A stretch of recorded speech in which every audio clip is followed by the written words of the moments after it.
तो हेलो दोस्तों, आपका स्वागत है हमारे एक और नए वीडियो के अंदर।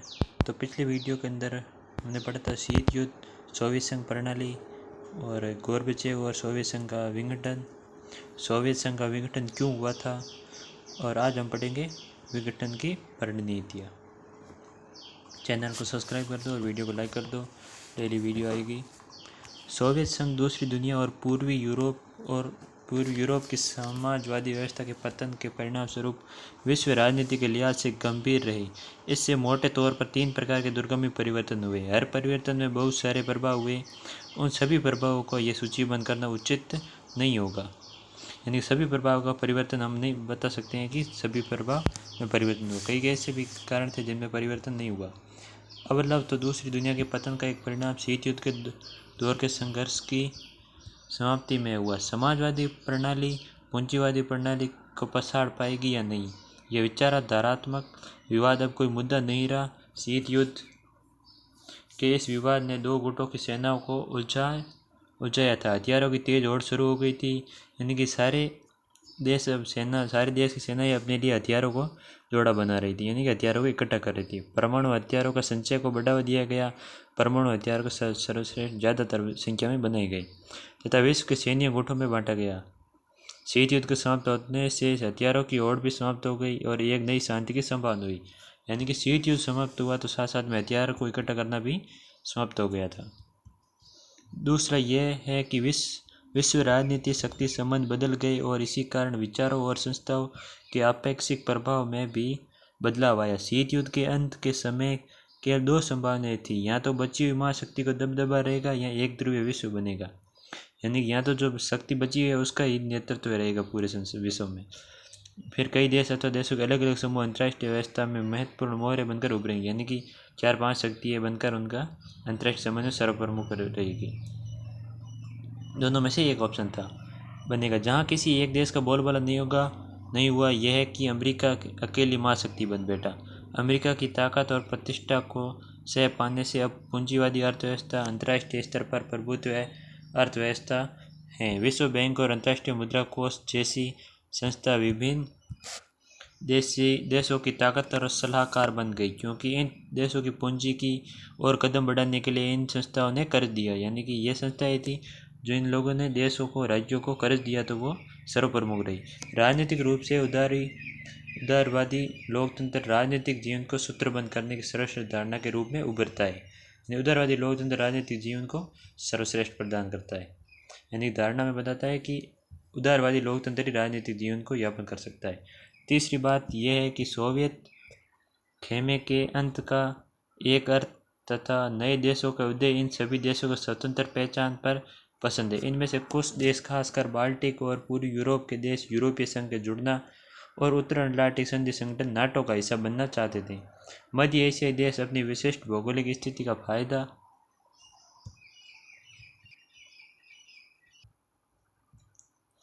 उठाने चाहते थे। इन देशों ने रूस के साथ अपने मजबूत रिश्तों को जारी रखा और पश्चिमी देशों अमेरिका, चीन तथा अन्य देशों के साथ संबंध बनाए। यह इस तरह अंतर्राष्ट्रीय फलक पर कई नई खिलाड़ी सामने आए, हर एक के हित में पहचान और आर्थिक राजनीतिक समस्या को अलग थी।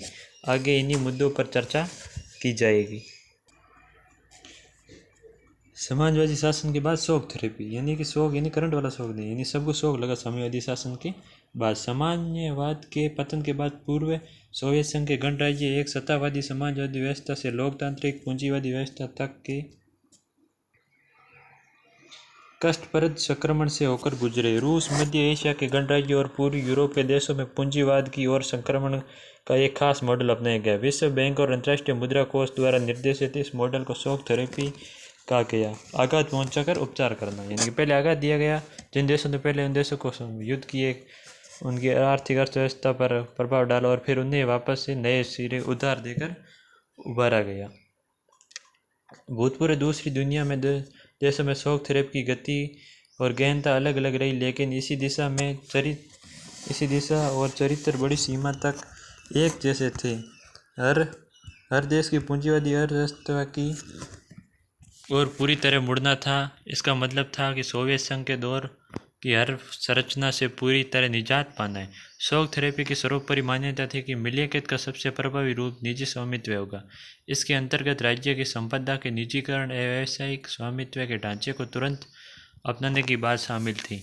सामूहिक फोरम को निजी फोरम में बदला गया और पूंजीवादी पद्धति से खेती शुरू हुई। इस संक्रमण से राज्य नियंत्रित समाजवाद या पूंजीवादी के अतिरिक्त किसी भी वैकल्पिक व्यवस्था या तीसरे रुख को मजबूर नहीं किया गया। शॉक थेरेपी इन अर्थव्यवस्थाओं के बाहरी व्यवस्थाओं के प्रति रुझान बुनियादी तौर पर बदल गए। अब माना जाने लगा है कि ज़्यादा से ज़्यादा व्यापार करके ही विकास किया जा सकता है। इसी कारण मुक्त व्यापार को पूर्ण रूप से अपनाना जरूरी माना गया। पूंजीवादी व्यवस्थाओं को अपनाने के लिए वित्तीय खुलेपन, मुद्राओं की आपसी परिवर्तनीय और मुक्त व्यापार नीति अपनाई गई। अतः इस संक्रमण में सोवियत खेमे के देशों के बीच मौजूद व्यापारिक गठबंधनों को समाप्त कर दिया गया। खेमे के प्रत्येक देशों को एक दूसरे से जोड़ने की जगह सीधी पश्चिमी मुल्कों से जोड़ा गया। इस तरह धीरे धीरे इन देशों को पश्चिमी अर्थतंत्र में समाहित किया गया। पश्चिमी दुनिया के पूंजीवादी देश अब नेता की भूमिका निभाते हुए अपनी विभिन्न एजेंसियों और संगठनों के सारे इस खेमे के देशों के विकास का मार्गदर्शन और नियंत्रण कर रहे हैं। यानी कि जो प्रमुख संगठन या एजेंसी या कंपनी थी वो इन देशों को भी अर्थव्यवस्था में सुधार लाने का कार्य कर रही है या नियंत्रण करेंगे। शॉक थेरेपी के क्या क्या परिणाम रहे अब हम पढ़ेंगे। 1990 में अपनाई गई शॉक थेरेपी जनता के उपभोग के उस आनंद लोग तक नहीं ले गई जिसका उन्होंने वादा किया था। यानी वादा किया कि हम आपको अर्थव्यवस्था में सर्वोपरि बनाएंगे। अमूमन शॉक थेरेपी से पूरे क्षेत्र की अर्थव्यवस्था तहस नहस हो गई। जो था उससे ज़्यादा बिगड़ा और कर्जे में गया। इस क्षेत्र की जनता को बर्बादी की मार झेलनी पड़ी। रूस में पूरा का पूरा राज्य नियंत्रित औद्योगिक ढांचा चरमरा उठा, लेकिन 90% उद्योगों को निजी हाथों या कंपनियों को बेच दिया गया। यानी 100 में से 90 कंपनी थी वो निजी हाथों में बेच दी गई थी। आर्थिक ढांचों को यह पुनर्निर्माण चूँकि सरकार द्वारा निर्देशित औद्योगिक नीति के बजाय बाजार की ताकतें कर रही थी, इसीलिए यह कदम सभी उद्योगों की मट्टियाँ मेट करने वाला साबित हुआ। यानी कि ये सबको समाप्त किया। इसी इतिहास की सबसे बड़ी गराज सेल के नाम से भी जाना जाता है। यानी कि सबसे बड़ी सेल से मतलब आप समझते हो कि कम रुपए में बेचना। यानी 90% कंपनियों को बेच दिया गया निजी हाथों के अंदर, क्योंकि महत्वपूर्ण उद्योग की कीमत कम से कम करके आकी गई और उन्हें औने पौने दामों में बेच दिया गया। यानी कम पैसों में बेच दिया गया। जिससे जितनी कीमत थी 100 रुपये की थी तो उसे 40 रुपये में बेच दिया गया। हालांकि इस महाबिक्री में भाग लेने के लिए सभी नागरिकों को अधिकार पत्र दिए गए थे, लेकिन अधिकांश नागरिकों ने अपने अधिकार पर कालाबाजारियों के हाथों बेच दिए, क्योंकि उन्हें धन की जरूरत थी। यानी कि गैर कानूनी तरीके से कंपनियों को बेच दिया गया। रूसी मुद्रा रूबल के मूल्य में नाट्य ढंग से गिरावट आई। मुद्रास्फीति इतनी ज़्यादा बढ़ी कि लोगों की जमा पूंजी जाती रही। सामूहिक खेती के प्रणाली समाप्त हो चुकी थी और लोगों को अब एक खाद्यान्न की सुरक्षा मौजूद नहीं रही। रूस ने खाद्यान्न का आयात करना शुरू किया। सन 1999 में वास्तविक सकल घरेलू उत्पाद 1999 की तुलना में कहाँ नीचे था। पुराना व्यापारिक ढांचा तो टूट चुका था, लेकिन इसी जगह कई वैकल्पिक व्यवस्था नहीं हो पाई। समाज कल्याण की पुरानी व्यवस्था को क्रम से नष्ट किया गया। सरकारी रियासतों को खोते के कारण ज़्यादातर लोग गरीबी में पड़ गए। मध्य वर्ग समाज में हाशिए पर आ गया और अकादमिक बुद्धि कामों से जुड़े लोगों को बिखर गए या बाहर चले गए। यानी जो लोग अकादमिक बुद्धि से थे वो तो बाहर चले गए, दूसरे देशों के अंदर होशियार थे, और जो मिडिल क्लास की फैमिली थी वो वहाँ पर गरीबी के दबाव में आ गई। कई देशों में एक माफिया वर्ग उभरा और उसने अधिकतर आर्थिक गतिविधियों को अपने नियंत्रण में लिया। यानी कि जरियाम पैसा लोगों को अपनाया गया। निजीकरण ने नई विशेषताओं में जन्म लिया। पूर्वी सोवियत संघ में शामिल रहे गणराज्यों और खासकर रूस में अमीर और गरीब लोगों के बीच तीखा विभाजन हो गया। पहले की व्यवस्था के विपरीत अब धनी और निर्धन लोगों के बीच बहुत गहरी आर्थिक असमानताएं थी। आर्थिक बदलाव को बड़ी प्राथमिकता दी गई और उस पर पर्याप्त धन भी दिया गया, लेकिन लोकतांत्रिक संस्थाओं के निर्माण का कार्य ऐसी प्राथमिकता के साथ नहीं हो सका। इन सभी देशों के संविधान हड़बड़ी में तैयार किए गए। रूस सहित अधिकांश देशों में राष्ट्रपति की कार्यपालिका प्रमुख बनाया गया और उसके हाथों में लगभग हर संभव शक्ति थमा दी गई। फलस्वरूप संसद उपेक्षाकृत कमजोर संस्था रह गई। मध्य एशिया के देशों में राष्ट्रपति को बहुत अधिक शक्तियाँ प्राप्त थी और इनमें कुछ सत्तावादी हो गए। मिसाइल के तौर पर तुर्कमेनिस्तान और उज्बेकिस्तान में राष्ट्रपतियों ने पहले 10 वर्षों के लिए अपने को इस पद पर बहाल किया और उसके बाद समय सीमा को अगले 10 सालों के लिए बढ़ा दिया गया। इन राष्ट्रपतियों ने अपने फैसलों से असहमति या विरोध की अनुमति नहीं दी। अधिकतर देशों में न्यायिक संस्कृति और न्यायपालिका की स्वतंत्रता को स्थापित करने का काम करना अभी भी बाकी है। रूस सहित अधिकांश देशों की अर्थव्यवस्था ने सन 2000 में यानी अपनी आज़ादी 10 साल बाद खड़ा होना शुरू किया। इन अधिकांश देशों की अर्थव्यवस्था को पुनर्जीवन का कारण था खनिज तेल, प्राकृतिक गैस और धातु जैसी, यानी कि इन देशों के अंदर तेल, प्राकृतिक गैस और धातु जैसे खनिजों का मिलना। रूस, कजाकिस्तान, तुर्किस्तान, उज्बेकिस्तान और अजरबैजान में तेल और गैस के बड़े उत्पादक देश थे और इसी से इनकी अर्थव्यवस्था में सुधार आया।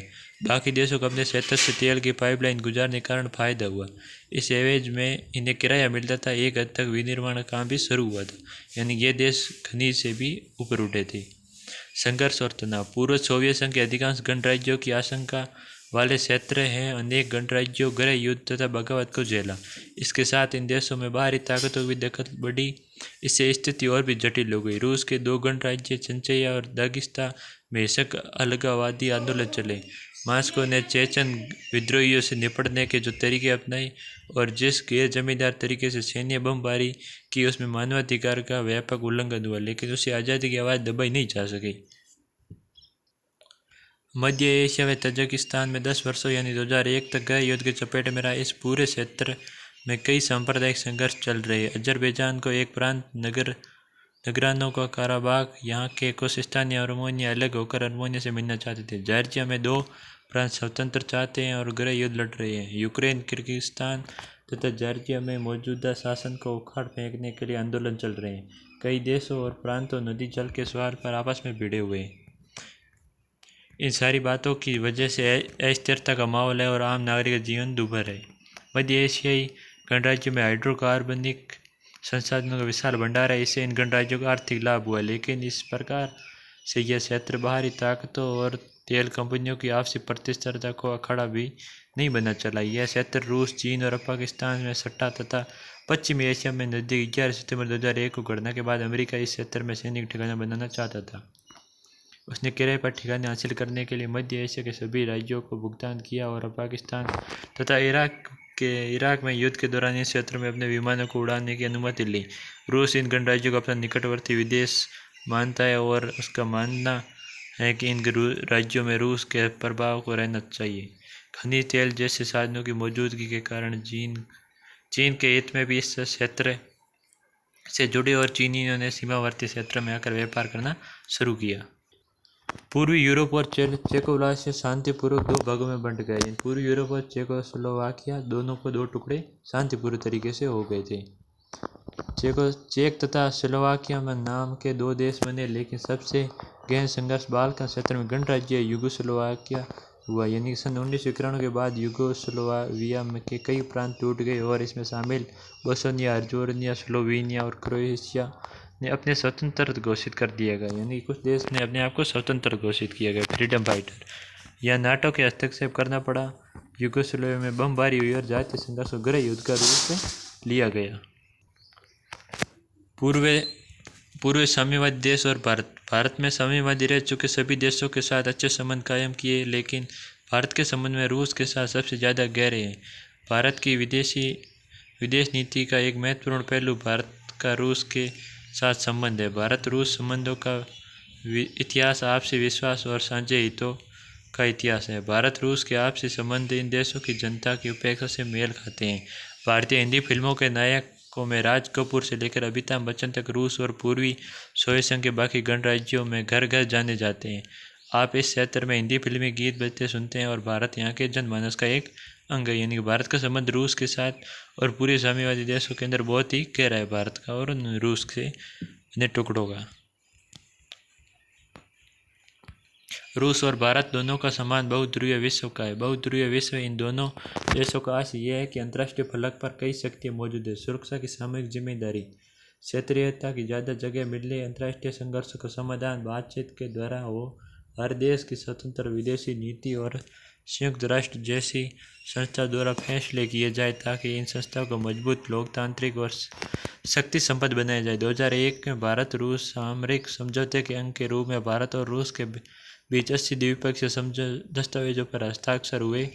भारत और रूस के साथ अपने संबंधों के कारण कश्मीर, ऊर्जा आपूर्ति, अंतर्राष्ट्रीय आतंकवाद से संबंधित सूचनाओं के आदान प्रदान, पश्चिम एशिया में पहुंच बनाने तथा चीन के साथ अपने संबंधों में संतुलन लाने जैसे मसलों में फायदे हुए। रूस और इस संबंध में सबसे बड़ा फायदा यह है कि भारत रूस के लिए हथियारों का दूसरा सबसे बड़ा खरीदार देश है। भारतीय सेना के अधिकांश सैनिक साजो सामान रूप से प्राप्त है। चूँकि भारत तेल के आयातक देशों में से एक है, इसीलिए भी भारत रूस के लिए महत्वपूर्ण है। उसने तेल के संकट की घड़ी में हमेशा भारत की मदद की है। भारत रूस और अपने ऊर्जा आयातों को भी बढ़ाने की कोशिश कर रहा है।